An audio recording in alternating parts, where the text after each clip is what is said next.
This is the highest paying job of my life. This is the highest paying job of my miserable life. Which terrifies me.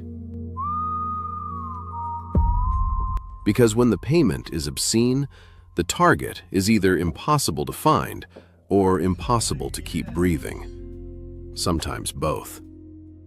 Hargrove Mead sits across from me in his private railcar outside Tucson, clean hands folded on mahogany, surrounded by things that shouldn't belong to one man. A man with a private railcar doesn't stay in any town long enough to be arrested by one.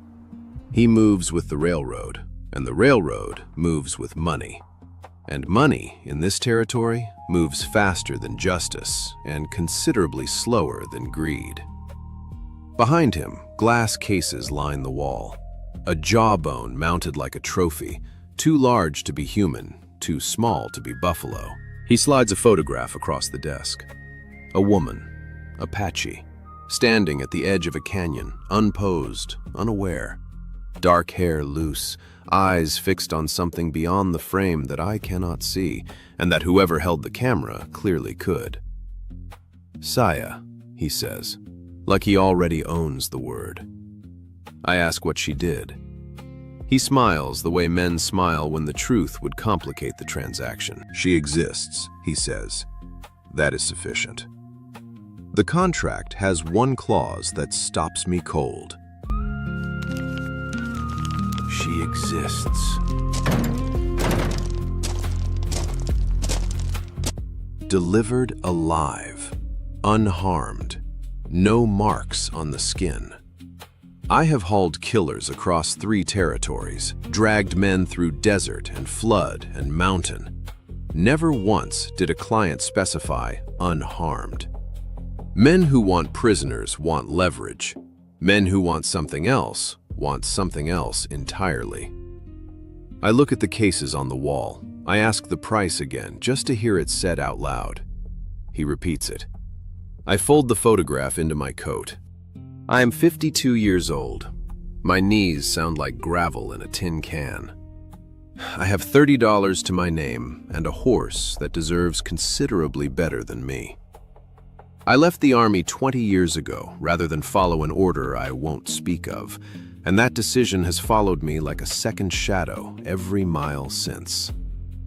This money is my exit, the last job, a small house somewhere south, a bed that doesn't move. I tell him yes before my conscience finishes waking up. Outside, the Arizona heat hits like a fist. 3 weeks in the Sonoran and I have found everything except her.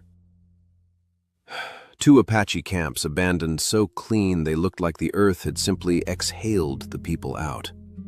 A cavalry patrol riding the wrong direction, young soldiers who hadn't slept and wouldn't say why.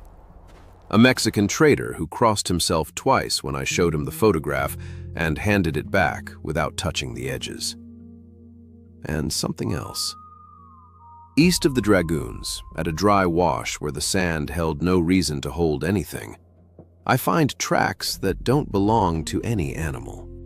Long middle toe, spread wide, claws that pressed deep but left no drag. Something heavy and patient and trained to follow. I crouch over the print for a long time.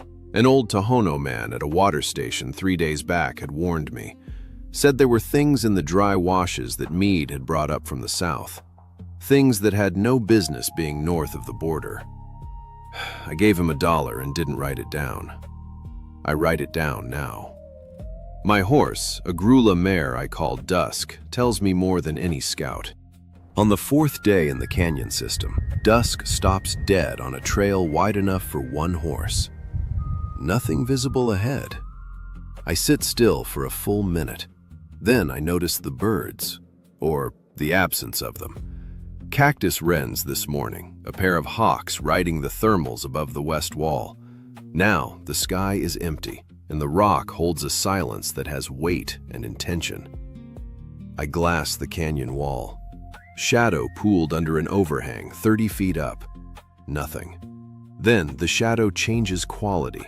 not movement. Attention. I lower the glass. The first rule of tracking is that the moment you know you found something, something has already found you. She has been watching me for at least 2 days, learning my pace, my habits, my patterns, testing my reactions. The abandoned camps weren't retreats, they were classrooms. I tip my hat at the ledge. Nothing moves. I make camp early, in the open, fire visible from 3 directions. I want her to see exactly what I am. I want her curious. Curious keeps people alive long enough to make better decisions. At dawn, I find her tracks inside my camp. She walked within 6 feet of my bedroll and left without touching anything. I stare at those tracks for a long time. Then I rebuild the fire and start thinking differently about who is hunting whom. I catch her the way you catch something that cannot be taken by force. You make yourself a problem she has to solve. On the 6th day, I ride deliberately into a box canyon I've already mapped. Water seep at the back wall, 1 entrance, sheer walls on 3 sides. I hobble dusk, make a fire, and sit with my back to the mouth, like a man who has run out of better ideas. Every nerve is a wire pulled tight. I wait 4 hours. She comes in the last light, moving along the east wall. A lesser man never sees her. But I spent 15 years reading country that didn't want to be read, and she leaves signs so small a proud man would miss them. A displaced pebble. A shadow arriving a half second before its source. She is 20 feet out when I speak without turning. Been knowing since the dragoons, I say. The silence changes quality. I have food, I say. Not a trade, just a fact. She steps out of the shadow. She is smaller than the photograph suggested, and larger than any presence I have felt in open country. The way she stands, weight perfectly distributed, completely still, reminds me less of a person than of a place that has survived everything that tried to erase it. Her eyes move across me like she is reading something she has already read once before and is checking for changes. Then she looks at Dusk. And Dusk, my mare who has kicked 2 men and bitten 1 deputy sheriff, drops her head and blows a long, soft breath. I offer food. She doesn't take it. She watches me eat first. Smart. The kind of smart that comes from being hunted by men who smile. When she finally eats, she doesn't look at the food. She watches my hands. I wait until the canyon is dark and the fire is low. Then I move. Reinforced rope, tension knots, fast and precise, no roughness. She doesn't scream. She goes absolutely still in a way that is worse than struggling. She looks at me with eyes that say, without words, without anger even, I already knew you would do that. Later, I would understand she had not stepped into my trap. She had stepped close enough to see what kind of trap I was willing to use. The contract holds. I sit across the fire from her and check the knots I already know are right and tell myself the money is what matters. I'm not sure who I'm telling it to. We ride south through the furnace of the Sonoran, and she does not speak. I didn't expect her to, but I expected something. Struggle, cursing, the usual performance of a capture. Instead, she rides behind me on Dusk, with her bound hands resting in her lap, and watches the desert with an expression I cannot name, and stopped trying to name 2 days ago. On the second morning, I find the first marker. 5 ocotillo stalks bent inward at the tips, too deliberate for wind. 20 yards further, a flat rock turned face down. Small things. The kind of man who didn't grow up reading Apache trail language would ride straight through without slowing. Someone is marking our passage. I change our route without comment. In those years, the Army was pushing Apache families onto reservations at San Carlos. land too poor to farm and too exposed to hide in. A wrong name on a government list could move an entire family farther than any horse and leave no record anyone was obligated to follow. People learned to communicate in ways that left nothing written. By midday, the heat is something alive and hostile. I water Dusk at a tank I know, fill the canteens, hold one out. She looks at it. "Drink or don't," I say. "Your choice." She drinks, carefully, eyes on me the entire time. That afternoon, Dusk shortens her stride.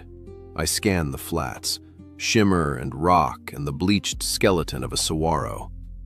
Nothing visible. But she shifts behind me, leans slightly left. Almost nothing. A degree of weight redistribution that most men would never feel. I follow it without thinking, and we clear a low rise to find a dry wash below. Half buried in sand, a man. Recent. Shod horse tracks from 3 different animals around him. Ambush position. Abandoned maybe 6 hours ago.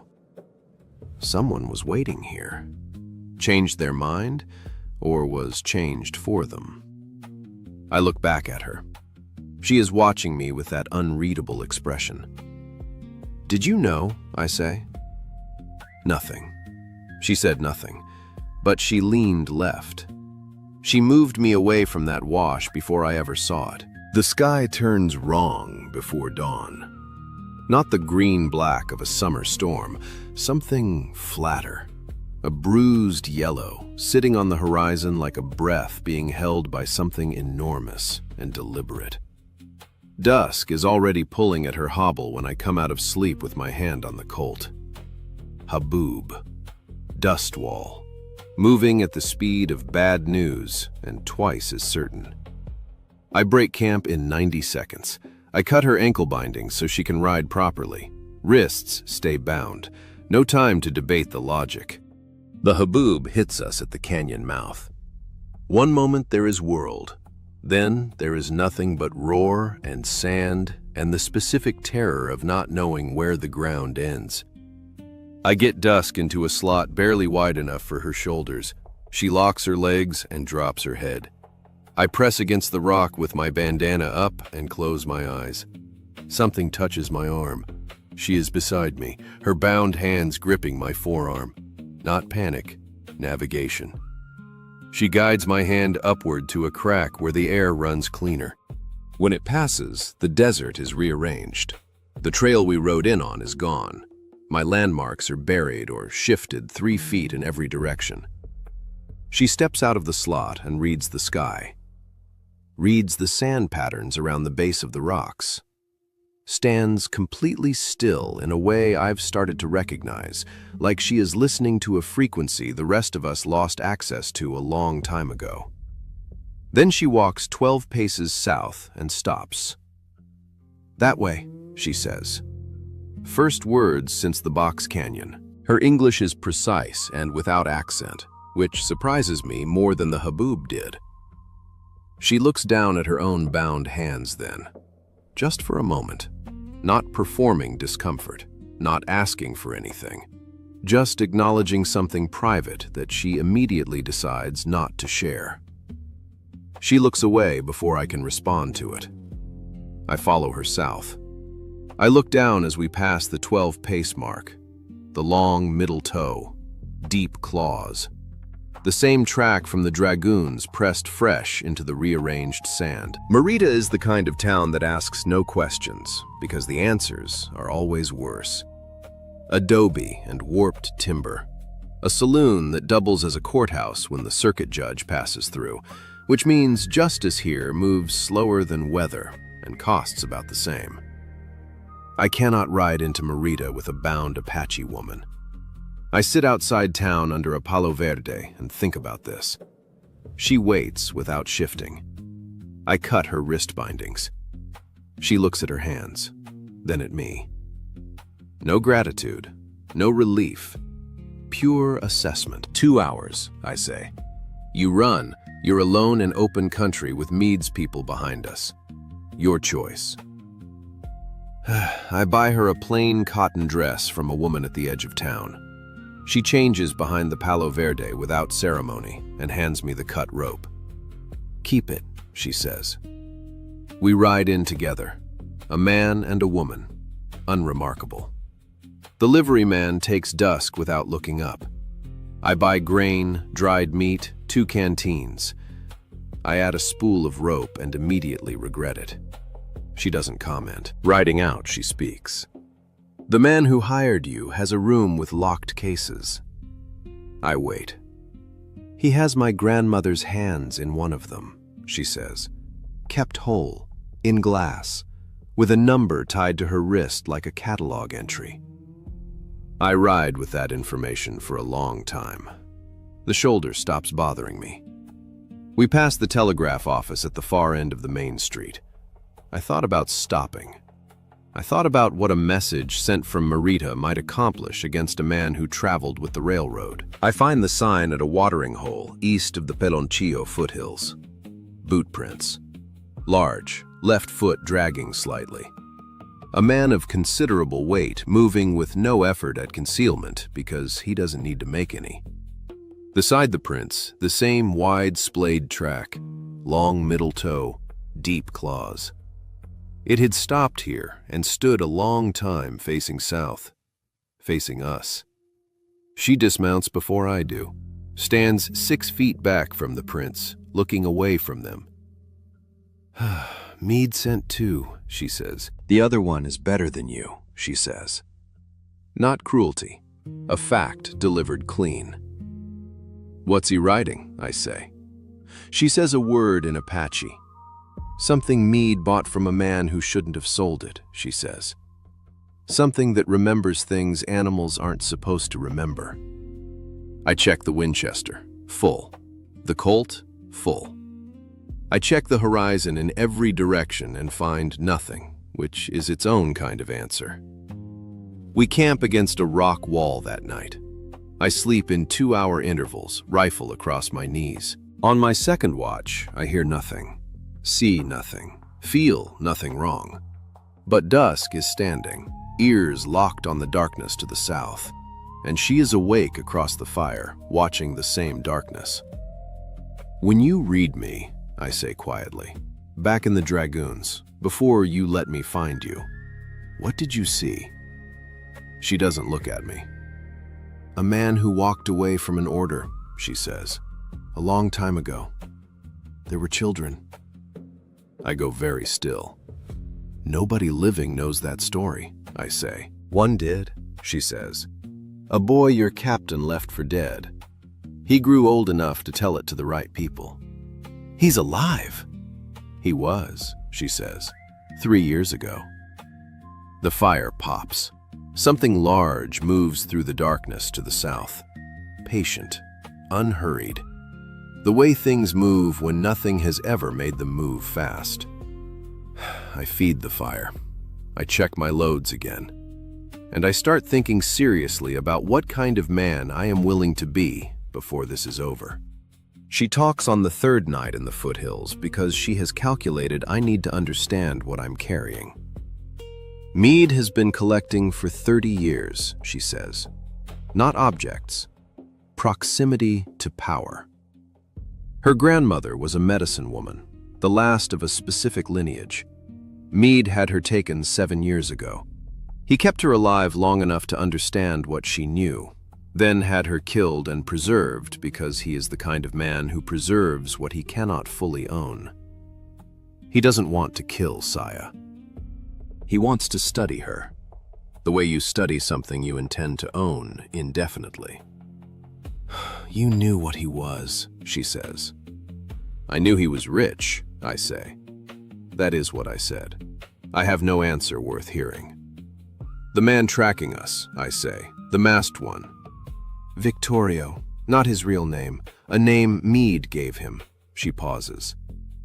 "His sister disappeared 12 years ago near a Meade collection site in Sonora. He has been looking ever since. Meade keeps him close because a man still searching is easier to manage. You're going to tell him." "When the time is right," she says. I look at the rope coiled at my saddle. at my hands in the firelight. 52 years old, gravel knees, $30, a horse that has earned better. What do you need? I ask. She tells me 3 things. Where Meade keeps his rail car south of Deming, what name he used before Tucson that connects him to the Sonora site, and why the locked cases must be opened before sunrise. I tear a page from my trail ledger and write it all down. He finds us at dawn in a dry riverbed where the cottonwoods stand dead and silver. I hear the animal first, a low, rhythmic sound between breathing and grinding. Then it steps from the cottonwood shadows, and I understand why she called it old. Scaled across the neck and shoulders, pale as bleached bone, eyes filmed and ancient. The man behind it is built like a cliff that learned to ride. Face half covered in leather, functional, not theatrical. He stops 30 yards out. I step forward and put myself between them. He moves before I see the spur touch his horse. One hand catches my coat, the other drives a forearm into my ribs with the certainty of someone who has done this 10,000 times. I fire the Winchester once and miss clean. Behind me, dusk screams. The scaled animal has her reins in its mouth, dragging her sideways through the sand. I make the wrong choice. I go for dusk. He puts me down the first time with one blow. I stay down, tasting blood and sand, watching the sky go white at the edges. But she has not run. She stands over me. She doesn't gesture, speaks no word I can hear. She hums, low, almost under the wind, a sound that seems to come from somewhere older than her voice. The scaled animal takes one step toward her, then another. Its body wanted blood. Something older in it wanted that sound. It lowers its head the way something lowers its head when it has been waiting. Victorio stares at his animal. Something moves through his expression beneath the leather. She reaches into her sleeve, holds out a strip of blue calico, folded small, torn at one edge. His hand doesn't move for a long time. Then it reaches out, slow, careful. "Where?" he says. "Behind glass," she says, with a number tied to her wrist. "I know the name he used in Sonora. I know the site." He sits with that.